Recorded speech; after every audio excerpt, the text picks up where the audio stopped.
My brother Carl died unexpectedly when I was in college. When I returned to school, still shell-shocked from his funeral, I was met with a barrage of friendly fire in the form of Christian comfort. One after another, friends offered snippets of hope.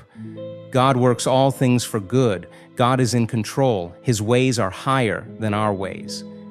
These remarks were meant to give me hope and comfort. They were received as notices that my grief was making everyone uncomfortable, and I needed to get back to normal soon. So I pushed my grief aside and pretended to move on. In those dark days, I wish I had read Lamentations. Writing after the sacking of Jerusalem by the Babylonians, the author wails over all Israel has lost because of their disobedience to God. Lamentations doesn't provide quick, easy answers for grief. Instead, the movement through despair is slow and laborious. Using language that anchors us deep in the nation's suffering, words like anguish, desolation, and groaning, the author forces us to gaze in detail at the grotesque suffering of his people.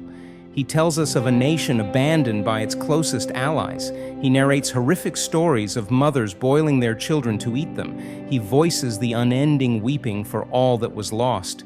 It's as if there is inward work that must be done in the author, in the people, perhaps in us, before any of us are allowed to look forward to life after the misery.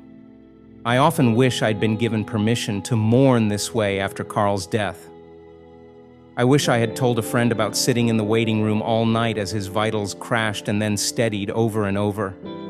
I wish I had explained to someone how I felt when his wife had to make the impossible decision to end life support when it became apparent he was brain dead. I wish I had told them what I had lost and would never have again. Instead, compelled by the constant hope offered, I ignored the grief and pretended everything was fine. It wasn't until 3 years later, when I began writing out my anguish and slowly working through every detail, that I was honest about the turmoil inside. Lamentations abandons the appearance of superhuman emotional strength, which we often commend as godly strength, and opts for open mourning instead. It gives us permission to settle down into mourning, engage with suffering, and weep. Although hope is delayed in Lamentations, grief is always directed toward God. The writer drags us through his muck and then calls out to God, "See, Lord, how distressed I am. I am in torment within, and in my heart I am disturbed, for I have been most rebellious." He begs God to see his suffering, take part in this grief, and act in mercy. And when we are finally ready for light to pierce the darkness, Lamentations offers these words in verses 22 and 23 of the 3rd chapter. "Because of the Lord's great love, we are not consumed, for his compassions never fail. They are new every morning. Great is your faithfulness." The writer encourages the mourners to wait quietly for salvation, knowing that God will not cast off his disobedient people forever. We now know that this promise begins its fulfillment in the first coming of Christ and will be fully realized when he comes again.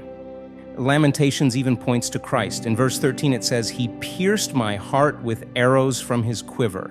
And in verse 15, "He has filled me with bitter herbs and given me gall to drink."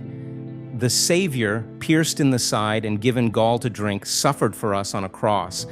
And it's his suffering that enables us to look to a future where every tear is wiped away.